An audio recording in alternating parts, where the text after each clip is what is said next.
my house goes from $500,000 to $800,000 in 1 year. That would be outlandish. But even if that were to change, the county portion of my bill today could go up no more than 3% more than it was the year prior. That's a protection in place to make sure that the value doesn't exceed what the person's really able to pay. If you look specifically at folks who are on a limited or a fixed income, we have people that literally could get taxed out of their homes. And I think we could all agree here today that we never want to see anyone taxed out of their house. So the purpose of that was to put the governing lever on there. And again, the same thing for the city of Sandy Springs. What we're seeking to do is to do that similar for the remainder of the North Fulton cities and the Fulton County schools. So there would be no more than a 3% increase every year, which is about what the CPI or the inflation rate typically is. So, you know, if you look around at what most people are living on, right? Some people are getting a salary increase, some people are not. So if they're on a fixed income, sometimes they are not if they're getting Social Security. But we think 3% in order to keep it consistent with the county and other cities and have a reasonable return is good. Now, I'll tell you, several of my colleagues want to make that 0. They want to freeze it. At which point, it would be you adjusting your millage rate as you feel necessary, which is the most transparent and fair way for people to see their taxes. Personally, I don't think that's the right thing to do at this juncture. I think we ought to make them all consistent. And then we need to look at the way we do property taxes in general, because the process is inherently broken. And I'm going to give you an example as to why it is broken. Years ago, I live 1.5 miles from here. We remodeled the kitchen in my house. So I worked and I paid income tax. And then we went out and we bought new cabinets and countertops and everything else. We paid sales tax. And I paid a contractor and we spent $50,000 to update my kitchen. And then my home got assessed higher because I updated my kitchen. And now I have to pay more taxes on it. Now, with that, you know, so the chief back there, my new kitchen doesn't require a new fire engine, doesn't require another police car, it won't require another street light, it won't require a pothole being filled. So what we have done in the entire property tax system in general is we have de-incented people, or we have punished them for doing something to their home. Now, if I had added 5,000 square feet to my house, that would be something altogether different. You could argue I may need some more services. But right now, property tax in general is a broken process. And my goal next year is, when we are out of legislative session, is to sit down and see if we can build a better mousetrap in general. But for right now, we have an immediate issue on our hands. And the immediate issue is, if we thought what happened earlier this year was bad, you can only imagine how much worse it will be this coming summer. So, the way this works is the bill has to pass via local legislation in each one of the boroughs by 2/3 majority, and then it goes on to be a ballot question, and the ballot would be on the May primary. If the citizens pass it by a majority vote, it would then go in effect for the 2019 taxable year, which means there is potentially going to be a 1-year gap that, depending on what the Board of Assessors does, there's likely to be a big uproar again. The only saving grace we will have to people is, if you don't believe your assessment's true, like you could do it any other year, you would appeal that assessment. And that assessment appeal would hopefully give you the holdover you need until we can reset the clock. And in the case of this legislation, you would reset the clock back to the 2016 value, and then again, no more than that 3% or CPI increase. So I believe that's a very fair way of doing it and a very consistent way of doing it. That is why we've got the bills pre-filed, and the intention will be to pass them between the House and the Senate very early in the legislative session. You can explain to the council what local legislation means. Sure. They may not be familiar with that. Right, so there's two different types of bills that pass in the General Assembly. A general bill will follow all the normal processes of being assigned to committees, being voted out of committees, going through rules, and then be voted on the floor in a traditional fashion. Local legislation that only pertains to a certain area, i.e. Roswell, right, doesn't go through a normal committee process. It's simply signed off by those who represent that area. In Roswell, it's pretty easy. On the Senate side, it's 99.999% me and my friend Senator Fran Miller, who has 10 feet of the Chattahoochee River. He says he represents all the turtles in that area. And then there are 4 House members that represent it in the House. So once it's signed off, it simply goes on what's called the local consent calendar, which almost always is an automatic vote by the legislators, because I don't typically get involved in what my friends in Valdosta or Savannah or Gainesville are doing, because they know their local area better than I do, and vice versa. So typically local legislation is not something that is challenged, and usually goes by pretty quickly. So question. Now I'll open it up, I've got some questions, and I'll open it up for council, and after we have council, we'll open up beyond that. So, but as mayor, I get the privilege of asking questions first if I wish. So, just trying to clarify some things. I understand this is going to be for all, there's an effort going to be for all the cities and the school board in Fulton County. So there will be several bills. And so that means, is this one bill, or is it possible that we may have one rule in North Fulton and one rule in South Fulton? Is each city going to be treated separately, or is this one bill, or are we going to pass it? Is there going to be a referendum city by city and a bill city by city? And if one city doesn't pass it, does it get passed in another city? If the school board doesn't pass it, does it go into effect? Is this all one piece, or several bills? They have to be individual bills, because they can only pertain to each municipality or school system. So they're all individual bills. They all have to pass individually, and they all have to pass a referendum individually. So getting back to your point, let's say that all of them passed, they all went to the referendum, and for some reason Milton did not pass theirs, then they would not have that. But then ultimately that change will be determined by voters, and I think that we all agree that we always want to give that power to the people. Just another clarification. In the past, we were told that usually local legislation requires, if there's any dissent, it doesn't pass local legislation. So are we sort of not following that rule this time? What do you mean, any dissent? Well, I was told in the past that if not everyone agreed on local legislation, we weren't, it wasn't going to be brought forward. It needed to be unanimous among the legislatures. It has to pass for local legislation either by a majority, or in this case, because it's going to the ballot, a 2/3 majority. So the practice that I was told before, that normally we don't move it forward unless it's unanimous, we're not following that. I cannot speak for the House, but in the Senate, that is not the case. They may have their own rules, but each body has delegated. Yeah, I don't think it was a hard and fast rule, but it was explained to me on the local legislation we had asked for. There were a couple of dissents, and the House didn't want to bring it forward because it was not unanimous. I am not familiar with their local rules. I didn't think it was a rule, I just thought it was a practice. You mean from the council, not from their legislation? You mean from the council you're talking No, about? no, I'm talking about when we had local legislation which went to the State House, and although the majority of the representatives wished to move it forward, there were a couple of dissents, it did not move forward. But that's not going to be, that's really up to the House however they want to Would move you forward. like an answer on that? I'll get to the council and then we'll hear from the public. Yes, next questions. Do we get to almost council? We'll get to the almost council. I want the council to respond first, and then we'll get to answer questions from the public. So, questions from the council. And you're certainly welcome to continue to sit up here, but I wanted to make sure that the council had their questions asked first. So, Yes. first of all, Senator, thank you for coming tonight. I know we touched on sort of short notice, but I appreciate that.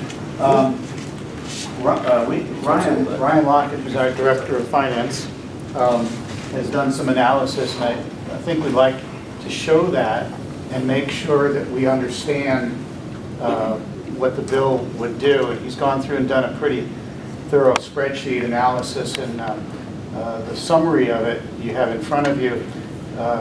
What Ryan did is he went back to 2006, assumed that this law would have been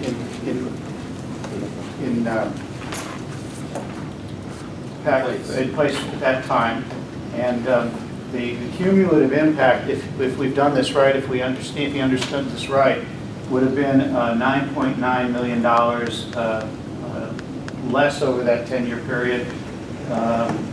The impact on 17 is about $1.8 million. It's about 2.5% of the general fund budget, and to break even would require about an 8.5% increase in the millage rate. Now that does not include people who sell their house and then it increases again. But if Ryan could run through this, and maybe you could let us know if we understand it correctly. Sure.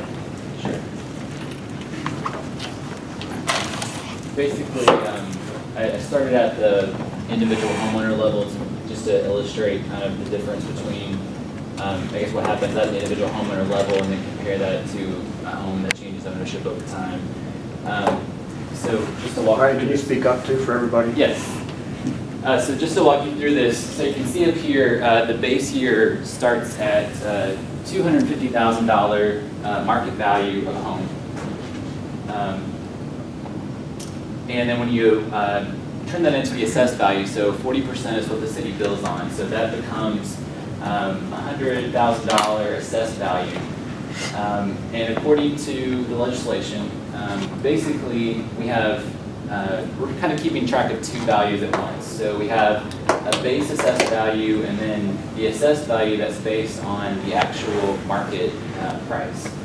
And so what you see here is that these values, the base values, kind of act as like an index to keep the growth in the home value in check with a 3% or lesser of CPI if there is an increase. So what you see is that the 40% in 2006 would be $100,000. In that particular year, the CPI was 3.99%, so the growth would be capped at 3%. And the adjusted base would go up to $103,000. That's on the base side.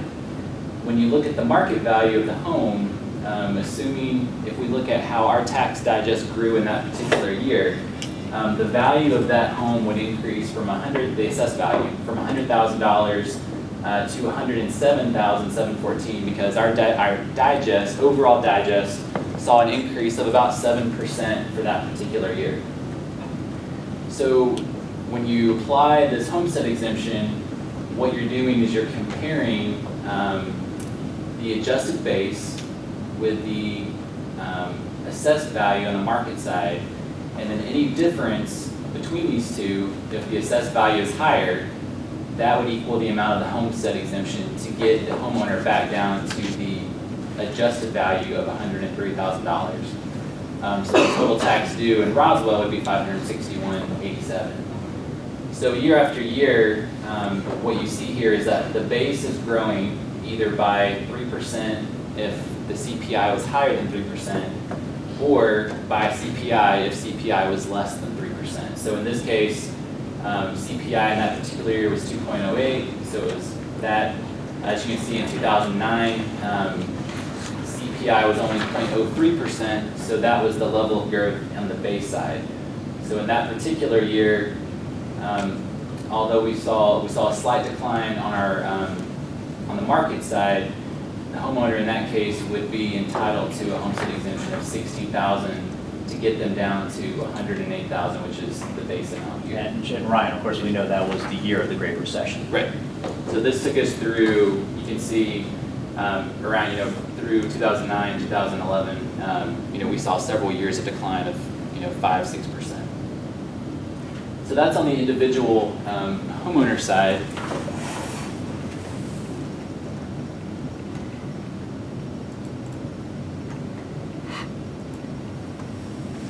If we take a look at the citywide perspective, so what I've done here is this number represents our residential digest, assessed value, $2.5 billion. And so what we're comparing is, this is the actual change in our digest over this 11-year period. And what we've done over here is applied the growth that would have occurred had the homestead exemption been in place. And then on the far right side, you see the difference between the two. So you can see most years, there was a difference of around $1 million.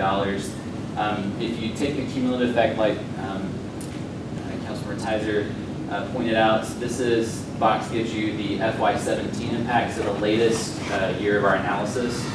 The difference in revenue would have been a decline of $1.8 million, or about 11% from what it would have been.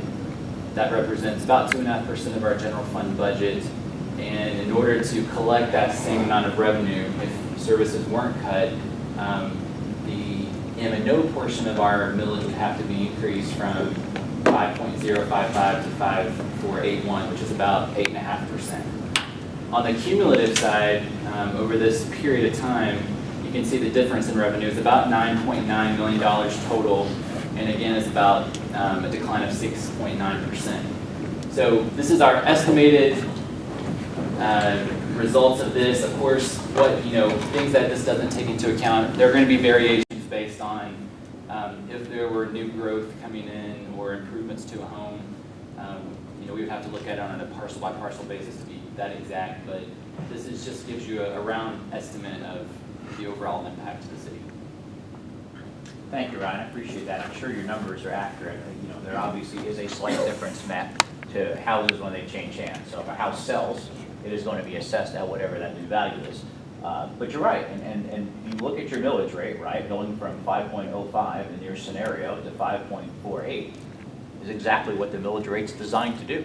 It's designed to be an open and transparent process. It says if you're going to grow more than the rate of inflation, which is what the people that we are sworn to serve have to live on as well, then that ought to be a published process and go through what you typically do to adjust your millage rate. That's a good way of doing business.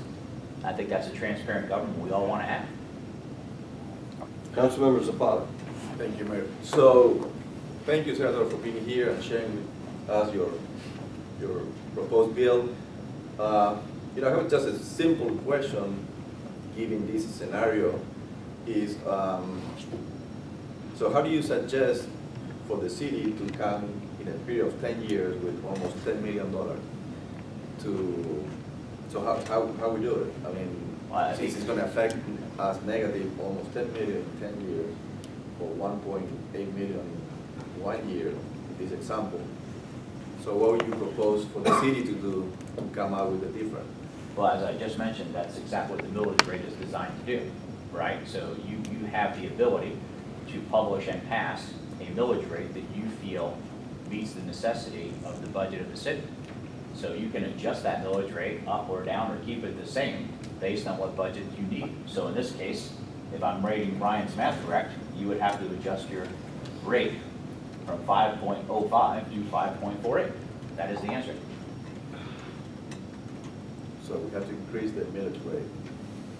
You would have to if you want to keep that revenue, correct? Councilmember Palermo. Senator Albers, so thank you for coming. I think, as you pointed out, and I think as everybody's aware, there was a major issue, and that's an understatement of what we saw. And I think, and as you pointed out, you mentioned Fulton County really mismanaging, which I think is absolutely, in my opinion, what happened.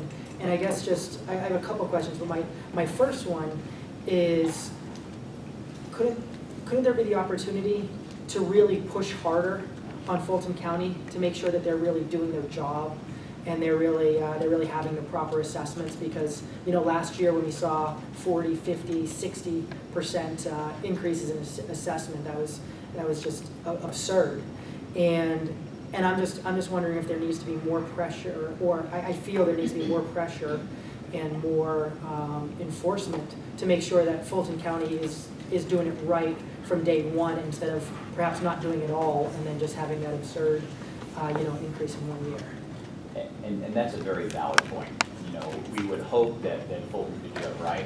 My confidence level in that of watching over 25 years is they will not. But there's also something else we haven't talked about, and this is a good thing to bring up, which is called gentrification. And if you know what that means, you'll probably be painful about my explanation, but I'll give it anyway.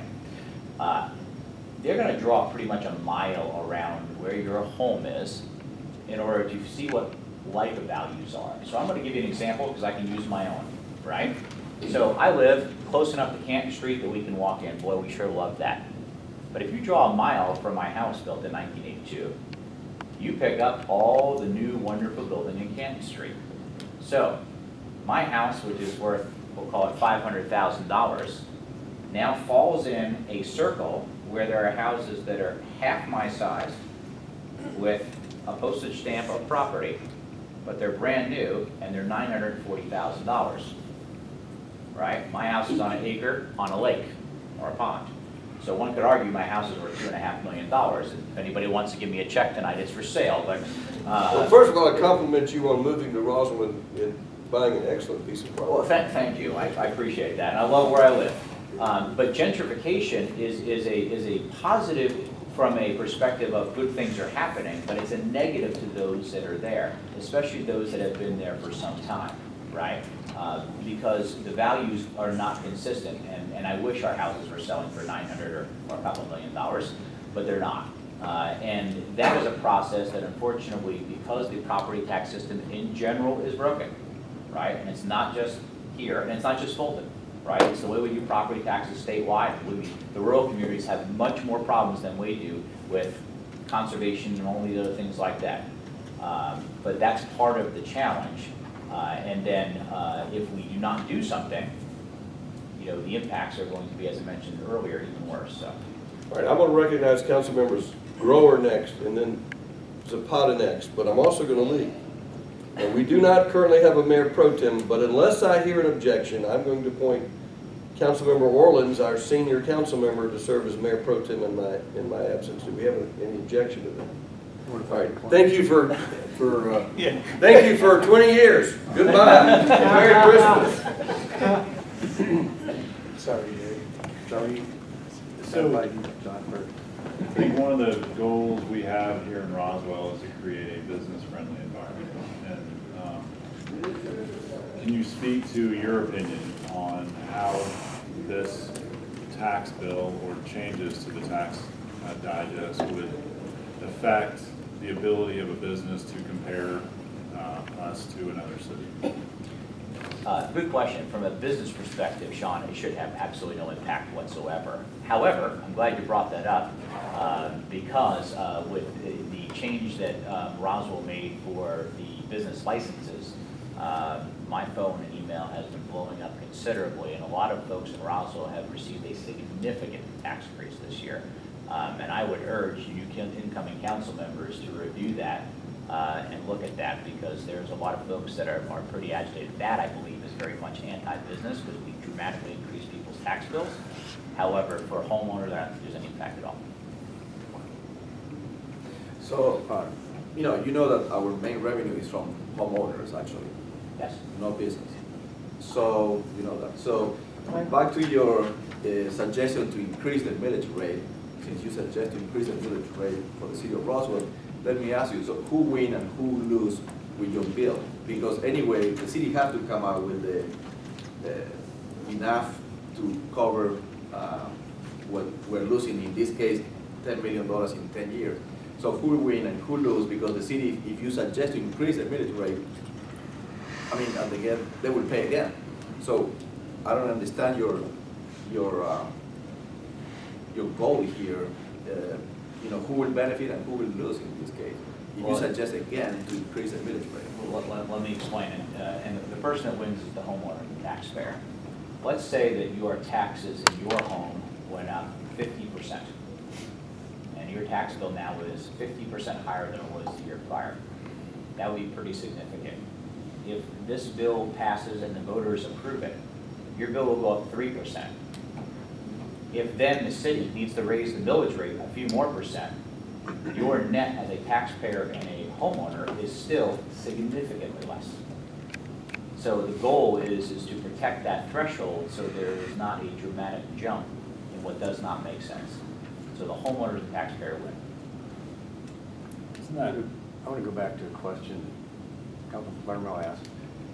Why is there, the state of Georgia legislators and governors don't like when DC dictates down to them. And now they're dictating down to local level. So back to Mike's question about, it's been a problem with the tax assessor's office. why isn't the state legislators, if they can do some control on that, looking at that kind of an issue, or trying to change the system and how it's done statewide, if there's a better way to do it. I didn't really get an answer from what Michael was asking on why that's not being addressed. Well, the issue is Fulton County, and if you look at the last, probably just coming on the 5th year, we made dramatic reforms in Fulton County after we finally had proper representation of the north part of the county. And when that happened, we made a lot of them that were begrudgingly to Fulton County, right? They did not want the changes to happen. However, I can argue today that Fulton County is doing 1,000% better than they were 5 years ago. So this is unfortunately Fulton County's problem, but it impacts everybody else, including the cities and the schools. If there was an easier way to fix this, we absolutely would. But there's also a consistency here, right? Again, because the county portion of the bill already has that. We have another city that does it effectively, which has been Sandy Springs. So consistency is the right answer for that. So is it utopian ideal? No, it certainly isn't, but it's what we have to do in order to protect the people that we're sworn to serve, and then the folks that live in those houses. Well, but that's also saying we do certain things better or different than they should do them the way we do. So I don't know if I buy that argument, but consistency, but anyway. Well, how long has John, you Sandy have a Springs been doing it? Since they were incorporated. And so. That was part of the incorporation. Yeah, I mean, and so it would be inconsistent for us to go from a very different, approach to how we assess our homes. And you know, to me, it feels like the city should be controlling the millage rate. If assessments are way up, then great, we can lower our millage rate. By the same argument, we would raise it if we need to get the revenues that we need. And Sean, I hear what you're saying, but you have to get back to the example that if people's rates are going up 30, 40, 50, some people went 200 and 300% up, you can't adjust that and make them whole by lowering the millage rate. They're still going to be up significant amounts. Which goes back to the tax assessor's office and the issues there Yeah. that aren't being addressed. Councilman-elect. Thank you. Just want to make sure everybody understands, I think the bill takes the assessed value of your home as of 2016, That's correct. correct? Which really is the assessed value of your home as of 2015, because they froze it, right? Yes, that's correct. So, with Fulton County didn't assess for some number of years, you wind up, we're at a lower base to start with. So it's an interesting place that we start from, but just so everyone understands, the difference between this example and the bill is we'll start from the 16 assessed value. So that's where you'll freeze and be locked into the 3% increase. That's correct, right? That is correct. What does this do for people who want to sell their house and for people who want to come into the city and buy it? How do you think it affects? Doesn't really impact them. They would put it up for sale, and then whatever the new sale is, that will be the new tax rate. And that's not dissimilar than it is today, though, because the rate is going to change so you bought your house anyway. Well, except I think over time, though, potentially that would create a change in the sense if you have somebody that's lived in their home for 20 years and they've been locked in at that 3% maximum, if they want to perhaps downsize, they might end up having trouble doing that in the sense that they might find they'll have to buy a new house with a new assessed value that isn't having the 3% lock-in. And so I guess I'm concerned with, is that creating a disincentive for somebody who want to sell their house where they've been locked in to get a smaller house, but it will have the new present day values. Does that make sense? Well, if you're going to downsize, you're typically going to downsize for a less expensive house. Right, but I would think with. You may go, taxes may go up. You would, but I think that's a potential consequence of this, is you have a more expensive house, but then the tax, you're looking to save money on the taxes, but in reality, I think the smaller, cheaper house is going to potentially have the same taxes, perhaps greater depending on what's occurred over the 20-year period.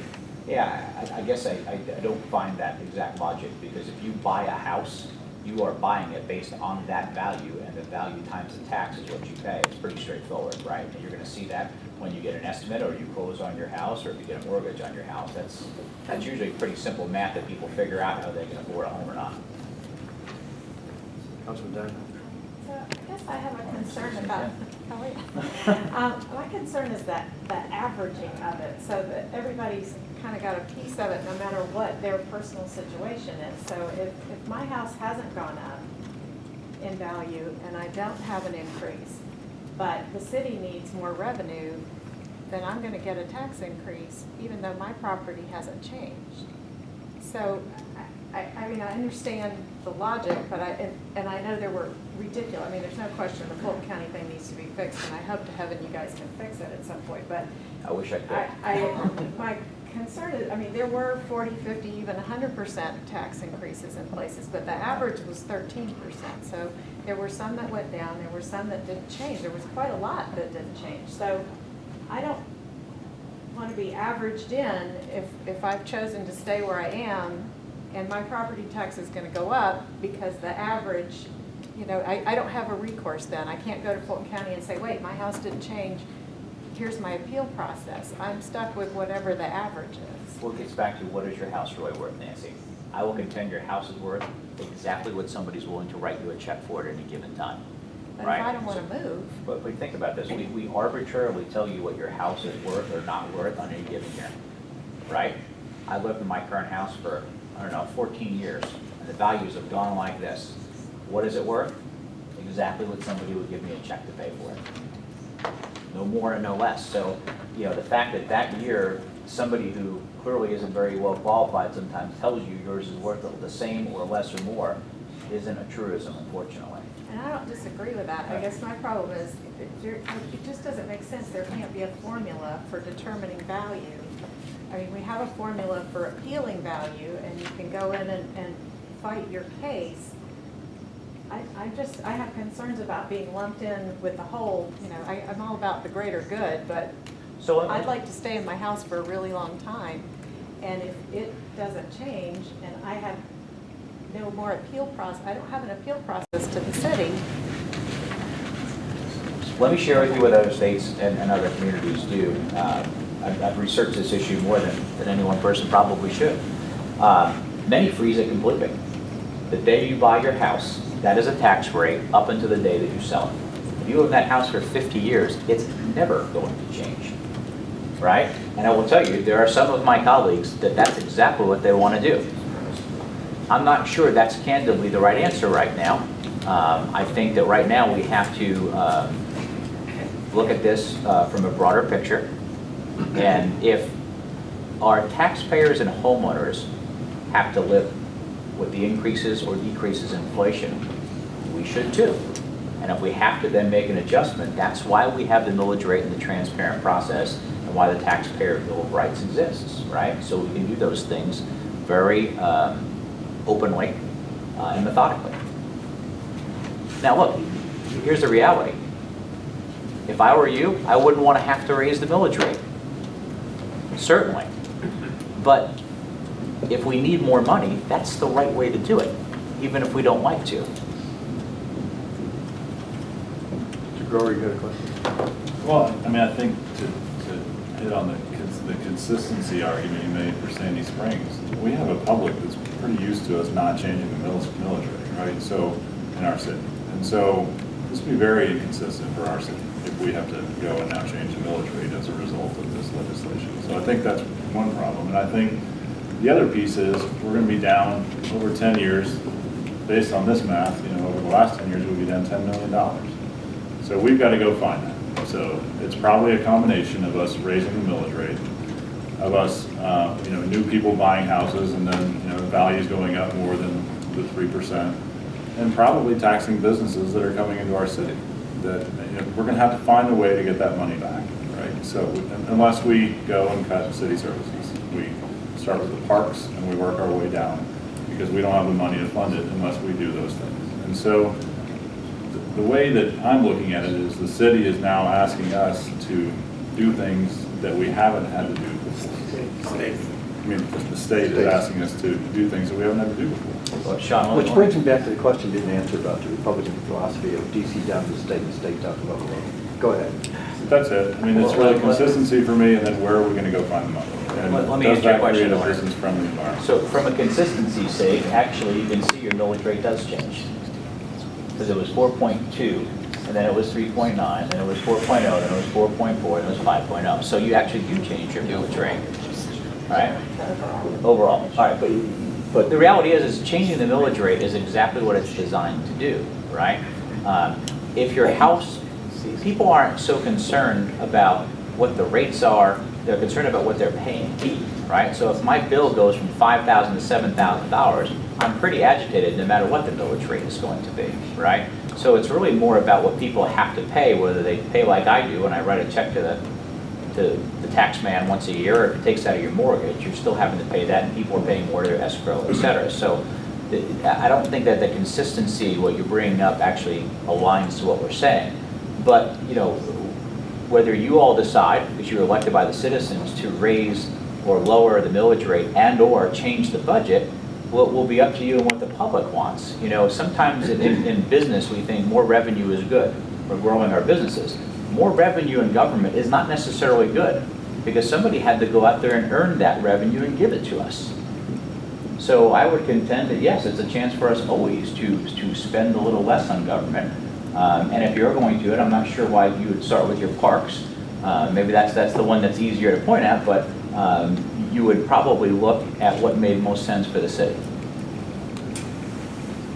Representative Price, you wanted to add or give viewpoints from the House and where they're going with this, or what? Well, yeah, just to allay some fears, and thank you, Senator Albers, for jumping out in front on this, because we have a problem. We all know we have a problem. Inconsistent tax assessments. We have a very dysfunctional Fulton County that saw a number of people leaving their position and new people coming in, and it's been in disarray, there's no doubt. And getting out in front of and a solution is great. This is, you know, first step. It's one chamber, it's one person at the moment. But, you know, it's going to go somewhere because it has to. So what we just have to take a chill pill and know that, you know, it does what it does in the Senate, does what it does in the House.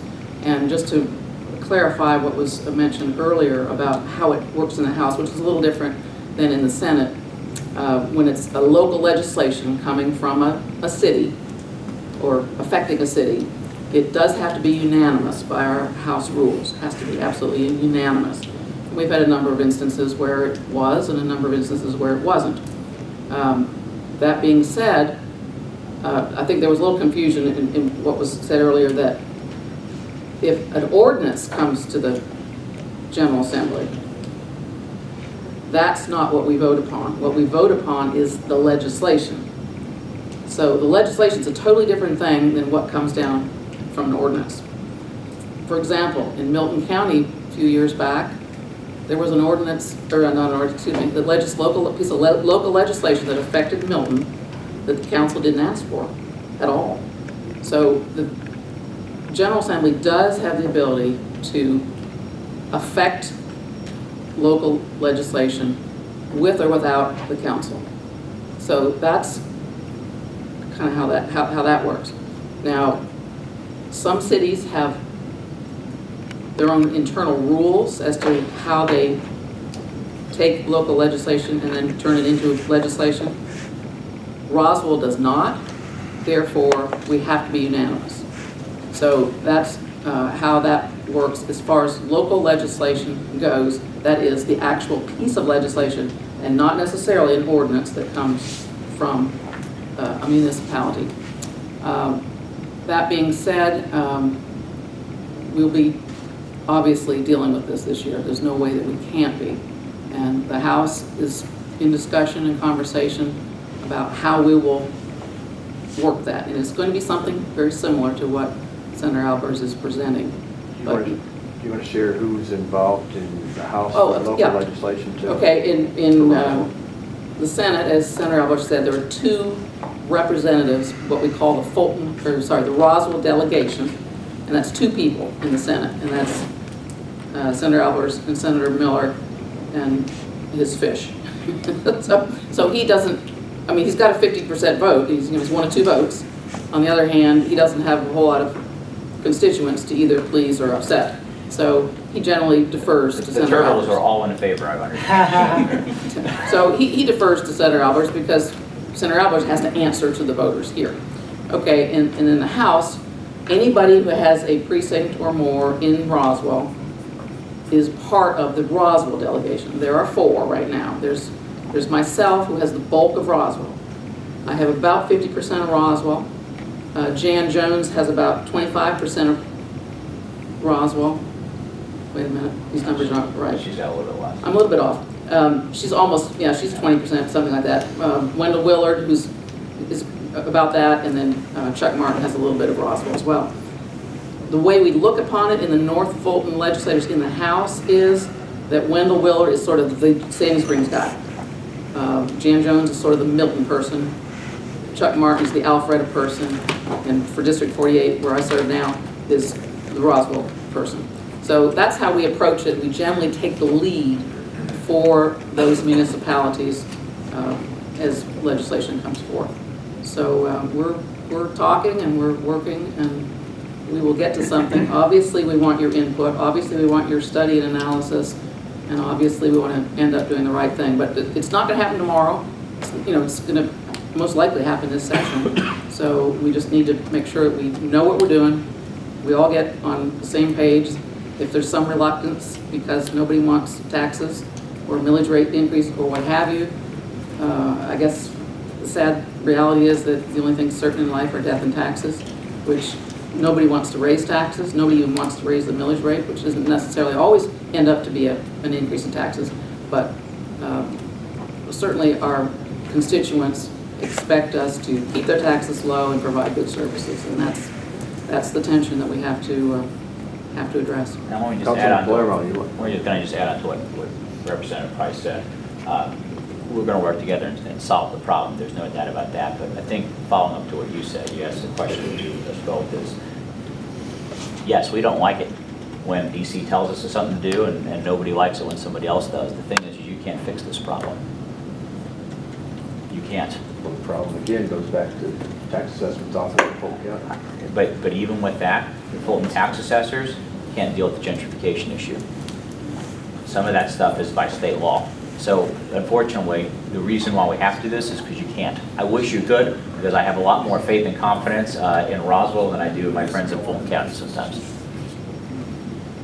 So, Mr. Luggett, I'm going to put you on the spot, and I'm going to figure you've not looked at this, but I guess I would have, and I apologize, I just came up with wondering this. If instead of looking at a 10-year period, you looked at a 20, 30-year period, I'd be kind of curious to understand what you'd anticipate being the percentage difference between the 3% locked in versus what if it was the way it existed today on how much the values go up. And because the reason I'm wondering is I wonder after how many years does eventually somebody that's buying a brand new, or brand new for them, the first time they're buying it, $300,000 house, do they end up potentially paying the same exact taxes as somebody that's in a $3 million house? And I'm just kind of curious on what that percentage increase you'd expect. And obviously you cannot know that off the top of your head right now. But he can, come on. But, because just again, over time, I would think this becomes exponential, becomes more significant. And that's where I wonder what that difference, that discrepancy is by somebody having that very expensive house where it's locked in at a much lower rate and having trouble buying the cheaper house. And obviously, somebody with a $3 million house is a very large, not typical, but more of somebody wants to downsize from an $800,000 house to a $400,000 house. So you're right, I don't have any information today, but I think it really depends on the driver would be really the market, Right. and how that's driving the value of the homes. I think you're right that one concern with it is that you could have the same market value of a home, but the homeowners would be paying two totally different tax bills because of the homestead exemption. So the newer the homeowner would be paying a greater tax bill than the one that's been there longer, just because of the length of time they've been there. So I think that is one concern, definitely, that you brought up. I can take a close look at that other information. Thank you. Thank you. Couple questions. Do you know today the current length of people stay in the house? Used to be shorter, but after the recession, the period of people stay in the same house is longer. Do you have this number with you?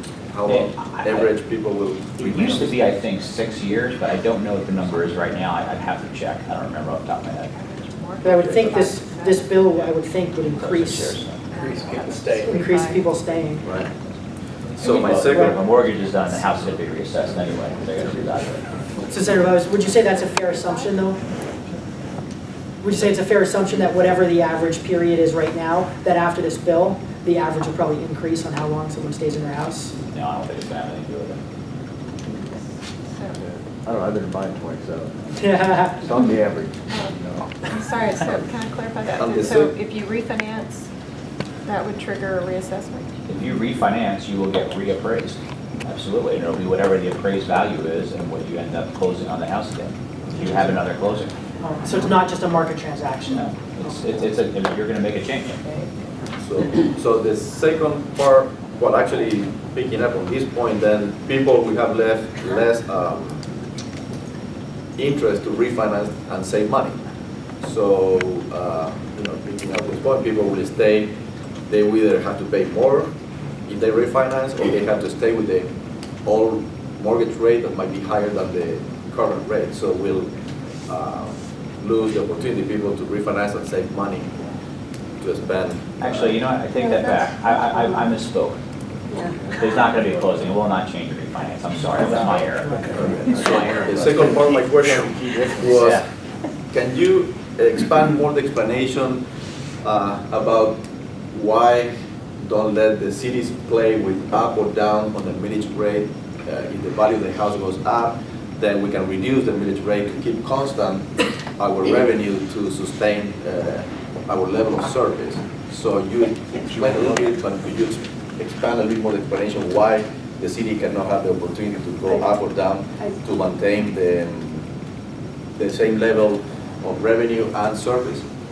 Well, you always have the ability to adjust the millage rate. That does not change. So you can do that today. You'll do that in perpetuity. So that's not the change. The change is, let me give you an example. How much you pay for taxes a year? Do you know off the top of your head?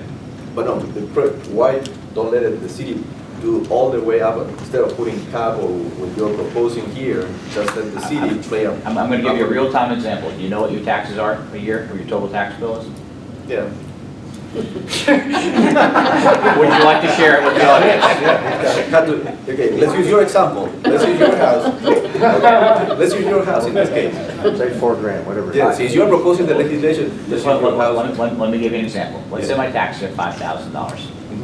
Fulton County comes back, they reassess my house, and they say it's now worth $750,000, right? So let's just say, let's make easy math. Let's say my taxes go from $5,000 to $7,500.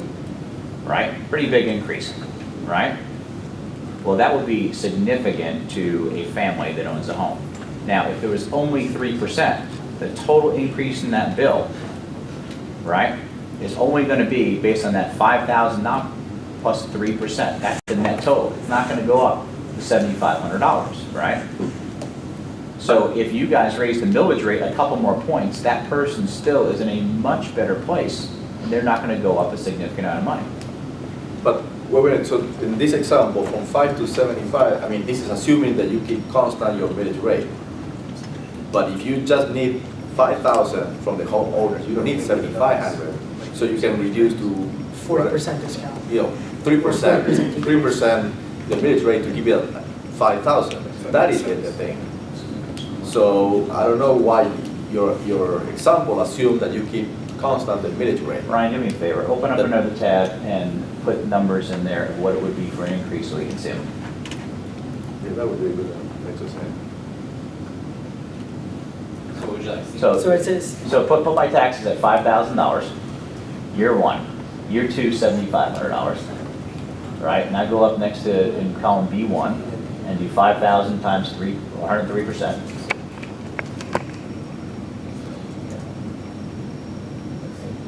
$5,000 times. 5,000 times. Times 103%. Okay, and now add do B1, and let's say you raise the millage rate 3%, so do another 103%. So you're, no, it's not right, B1. Now go down to your cell B2 and put this, there you go. So now do A2 minus B2.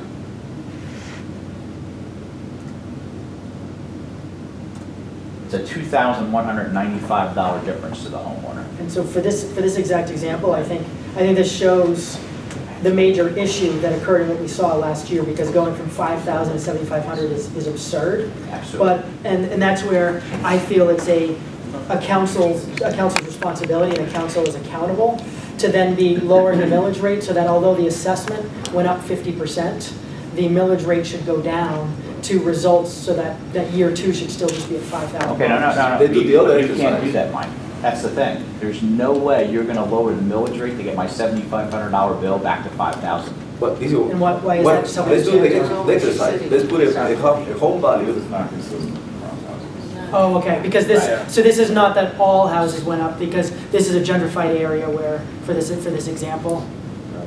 Right, so what you did is, even if you lowered the millage rate by 10%, just for, you're still gonna have a massive tax increase. That's the problem. Most That's of why it isn't from the city of Roswell, it's the school board. Well, about 25% is Roswell, about 20, Right. you know, It's the much school less. board, yeah, and look, the school board's gonna be in the same place.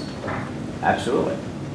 Well, and that same example goes back to what Nancy was talking about in reverse. For somebody who, not increasing in the property, they can appeal at property value, where with the millage rate going up, they have no other means of changing it. Well, you can still always appeal your property. Not to the city. Well, the property value is the property value. That's what the tax is based on. Yeah, but I Excuse guess me, I think you guys are all making one big mistake on the verbiage. If you have a 3% limit on the valuation increase, that's not the rate. It's not. The floating homestead exemption Yeah. is the total net difference you're going to pay on your tax bill. We're just trying to work So- some examples. Right. But your example isn't right. Go ahead, yeah.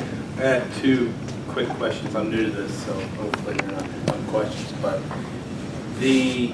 why couldn't the city of Roswell do this like the city of Sandy Springs on their own volition? City of Sandy Springs did not. When the city was chartered, which has to be done by the state, they wrote it into the charter. Could we, They dictate. Yeah. oh, so we cannot? Okay. Can we do our own homestead exemption? Could we could do our own. So we homestead could do this exemption? ourselves.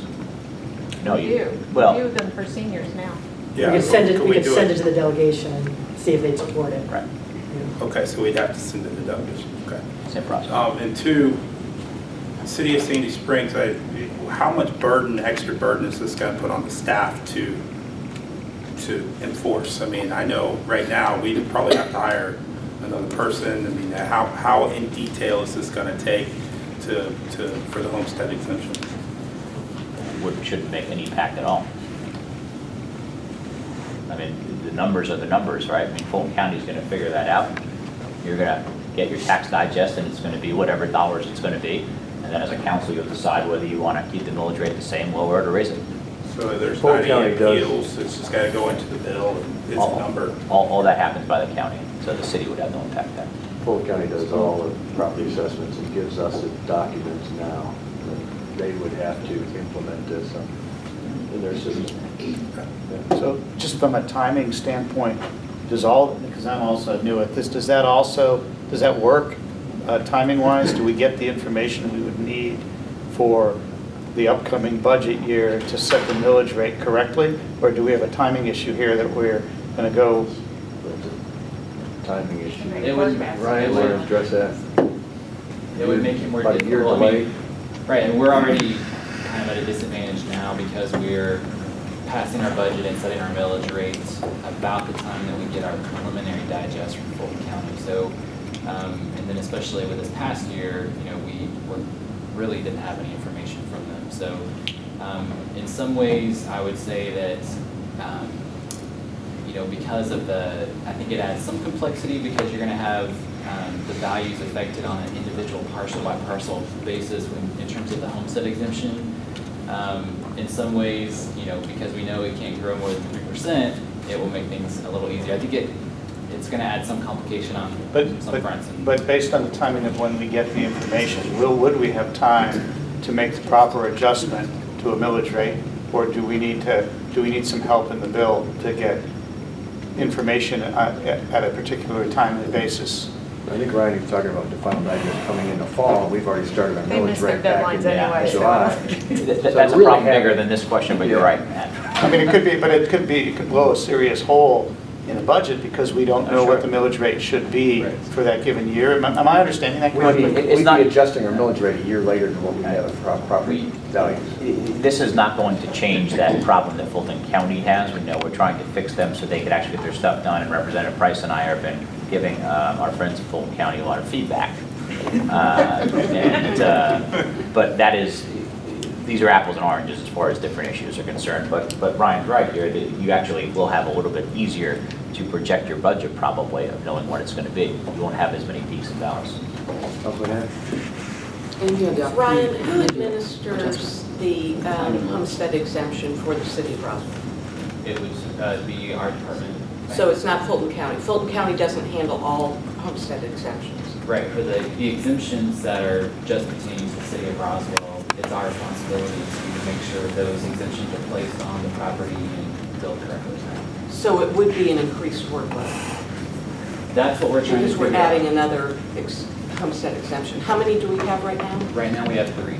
Okay. Yeah. So that would be a fourth one. Right. Then also, do we have an opportunity to shift our calendar? Our budget calendar? Because it looks to me like we would have to do that. Well, other cities have, actually, and sometimes that does make sense based on that. But again, I don't want to confuse these two issues. Fulton County's inability to get the tax digest timely, and what we're talking about tonight, are totally different issues. Well, I think we're talking about Fulton County's inability to do anything tonight. And we're putting a Band-Aid on a gaping wound by requiring the cities to deal with Fulton County when we can't fix Fulton County. So it's a little frustrating because now we're dealing with something at this level. The other thing too, it's my understanding there would be a gap year.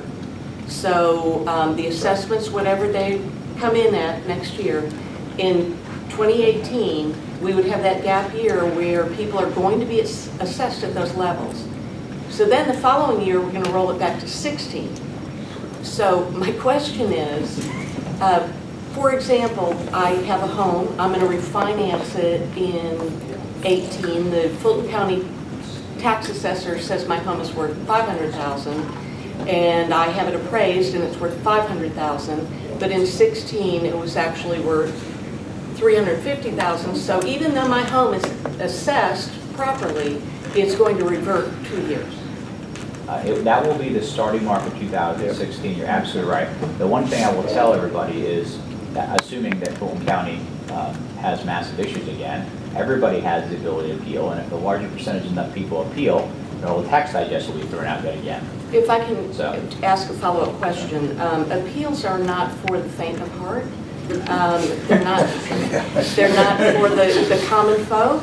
Appeals generally, when they're successful, attorneys are involved. So I'm not quite certain about that, but my other question is, I don't think you identified the properties that will be exempt from this. So could you outline which properties are exempt? Is commercial exempt, are apartments exempt, are rentals exempt? This What's only exempt? applies to a single family. I think it's a single family home. Make sure I don't say that right. So it But would it's just apply houses. This to is not. rentals for a single-family home? This is not commercial. Well, a rental for a single family home will still be that same homeowner. So if it only is a single And homeowner. there's going to be a heck of a Well, lot of would rentals. you fall under the homestead exemption, is particularly if you're living in your own home? Right. Correct? Yeah. So would this be the same way, it's only for the one owner that is actually living in their house? So for the rental, it wouldn't apply? That's But right. I thought rentals would be an investment property, not a home ownership. Well, it also depends on how people did that, right? Some people are gonna just move out and rent it, and they're gonna do it on a cash basis, which you probably don't want to happen, but it happens. And other people are gonna put it into an LLC, and they're gonna take it as normal income. So it really depends what they did. If they move somewhere else that homestead doesn't apply, there's no need for them to change it. But if they move within the Fulton County and apply for homestead, I think then they lose it from the prior house.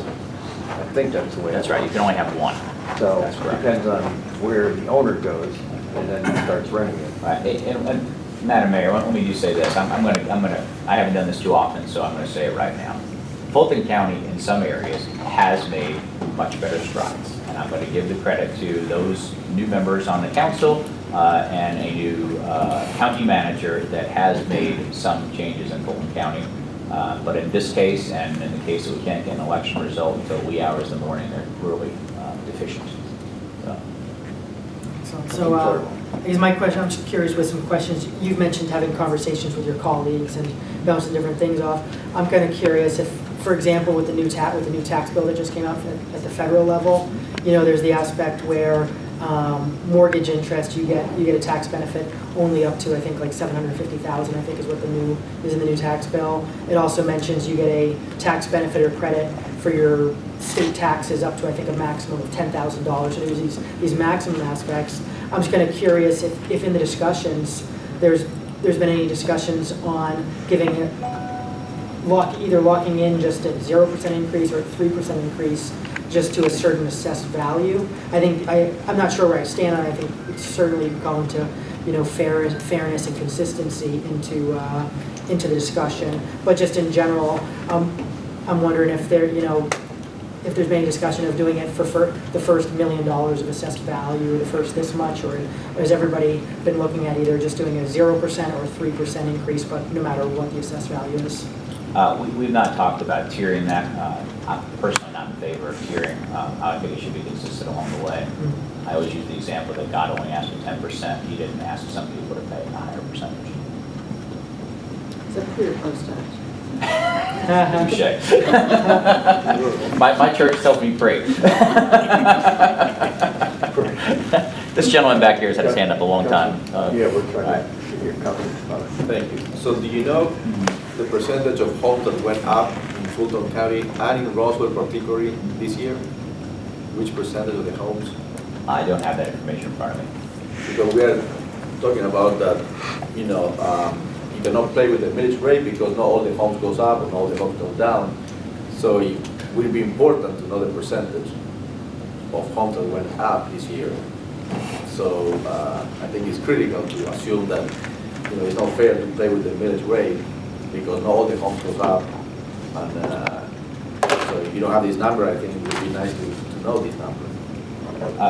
I'm sure that having the data would be helpful, but I'm not sure it would change the justification for the answer. It's just so inconsistent. Right. Yeah. Question for Senator. How did Fulton County or whoever know that you would improve your kitchen? Pull the permit. And if you don't use a permit? Then you break the law. Yeah. I pull my permit. Any questions for council right now? You had a question? Run up to the microphone. Here's the microphone. Just up to the table so we can hear you. There was one there. Appreciate everyone coming out here tonight. From what I understand, with the tax bill, 50% Fulton County and about Roswell and the schools are about 25% each. Is that correct? It's the exact opposite. The school is about 50%. Okay. Could you just do your name real quick? They want to get it on the record. Ron Bevan. So, City Council can only really impact 25% of the bill. My concern is someone buys a house, you're assuming reasonable, you know what the taxes are now when you buy the house. You're assuming reasonableness in terms of how taxes will be handled. Unfortunately, that has not occurred this past year with Fulton County. If there isn't some type of control, my concern is someone that comes in is budgeting for what a reasonable tax increase might be, is going to get hit with something. If Fulton County, if the schools don't do anything about it, and Fulton County doesn't do anything about it, and the only thing that with the city of Roswell can possibly raise or lower millage rates to offset a little bit, you're going to have tax rates going up and up and up to the point that people can no longer afford their houses, and they're going to sell the houses. And then there's going to be a move away out of Fulton County and out of Roswell. Am I completely off base on that? You're exactly why we're doing this, for that exact reason. I can't comment on whether this is the best way to do it, or what the House is talking about, but something needs to be done to control things. I mean, just in my neighborhood, it went from very little increase to 40, or to one house was an 80% increase. And we only have 23 homes in the neighborhood that I live in. And we've seen people as much as 100% to 200%. Right? So you're right, and this is exactly why we need to do this. You know, it gets back to, and I appreciate you coming, you know, we're all homeowners too. But at the end of the day, right, imagine somebody who's going to get taxed out of their house and has to sell it. I mean, that would be the greatest travesty of all. I wish there was an easier answer, but this is a logical and consistent answer.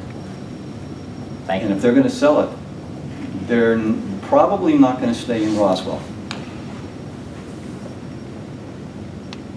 So, thank you very much for your time.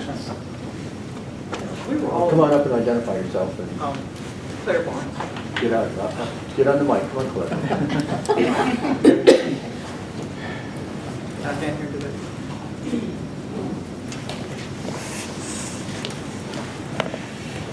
We have a mic here and a mic over there, so just Claire up to the table, Seymour.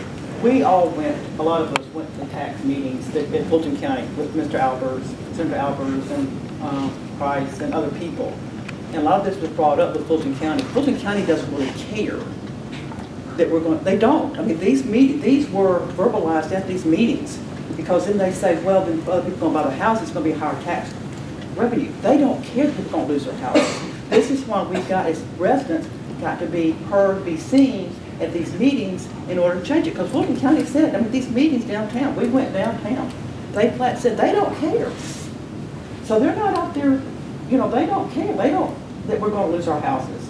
So we've got to be out there, be seen, be heard at these meetings downtown, at City Hall, and all of this. And it's inconvenient, it's a pain, but that's always going to change. Because Fulton County doesn't care. They said that because people are going to sell their houses and they got more revenue coming in. And that's all they're thinking. So unless we change it and do something, then they don't care that we're going to lose our houses. Thank you, Claire. Well, I think it's been a good general discussion. And Ryan, if we need to get our revenue back to where it was, just so we can consistently run the city, besides the millage rate, what levers do we have to pull to get the taxes back? Besides property tax, really, there's some fees that the city charges. I mean, the property tax makes up about 35% of our general fund revenue. The other third of it is sales tax, which we have no control over that as well. So the rest of the revenue, probably the biggest source would be our business taxes. So yeah. That's my concern, and it's just, there's no easy answer for this, but if it means that we've got to increase our business taxes in a city where we're struggling to bring businesses here, that's an issue that at least needs to be considered, I think, as we think about this bill, right? Because we're trying to think about ways to make Roswell more business friendly, and if that's the other lever we have to pull besides the millage rate, which we can only go so far with, it's just something that I would ask that you all think about. Well, I realize you're brand new into this, Sean, and you're learning it. Roswell millage rate, that we're all very proud of in this room, is the lowest in this area, and it has been forever, right? And that's a very proud thing. If it has to toggle based on the citizens' needs, I wouldn't say that you'd automatically go to business to do that. Although, as mentioned earlier, you guys need to look at what you just did with business licenses. You have a lot of very agitated folks. Some of them got tax increases that are off the charts right now. So if you want to do something good for businesses to do that, I think that's something you guys want to revisit come the 1st of January. because you get a lot of I understand. unhappy residents. But those are the two things that we're gonna be looking at to try to get our revenues back to where they need to be, that's all. I'll say one of the things we've always tried to do over the years, and if you go back before the 4.2, it was consistent. We have tried to keep the millage rate consistent for longer periods of time instead of jumping up and down every single year, bouncing back and forth. So we've tried to do that over the years in general. Thanks. So yeah, unfortunately, it looks like according to this scenario that Senator Albers, your proposal will make us either increase the millage rate for the homeowners to make the difference that we're going to lose, or increase or maintain the current business taxes.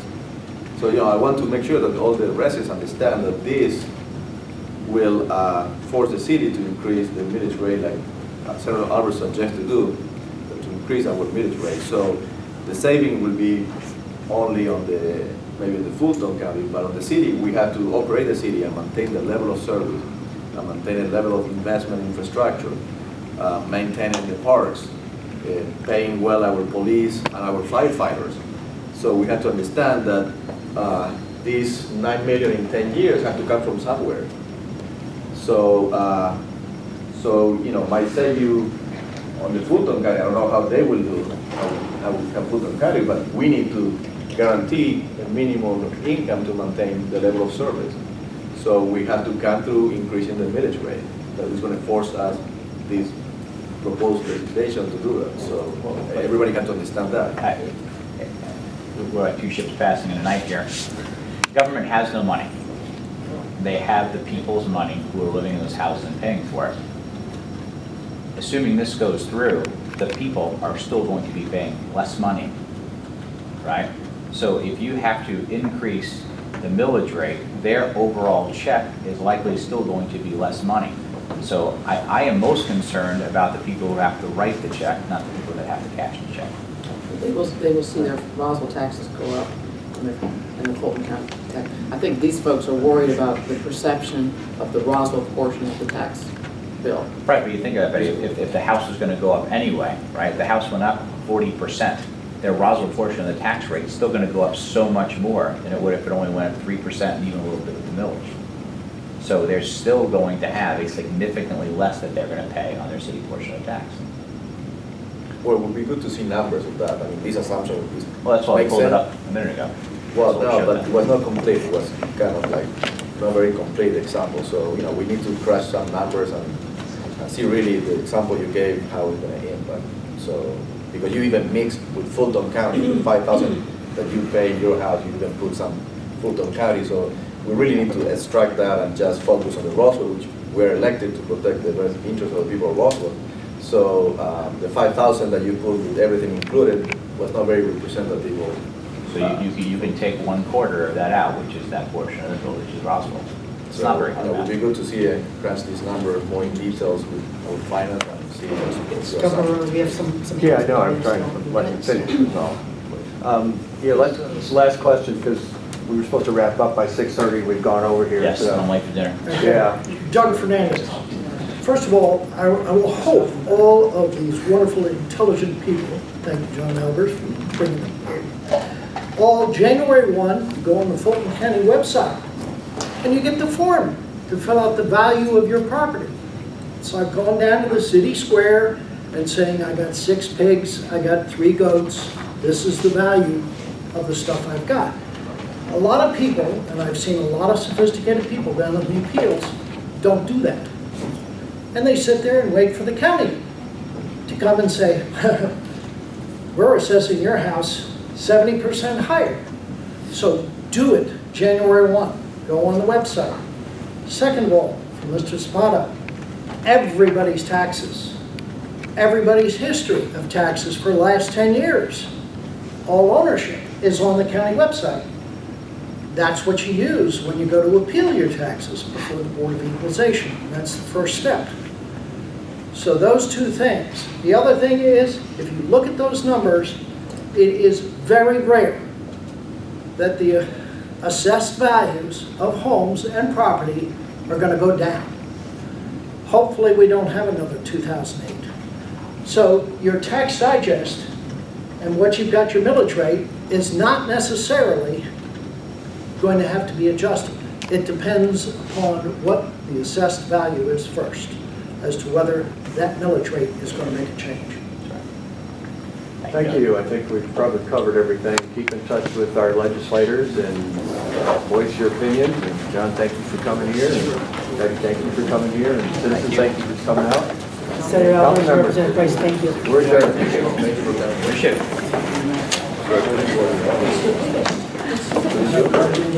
Exactly.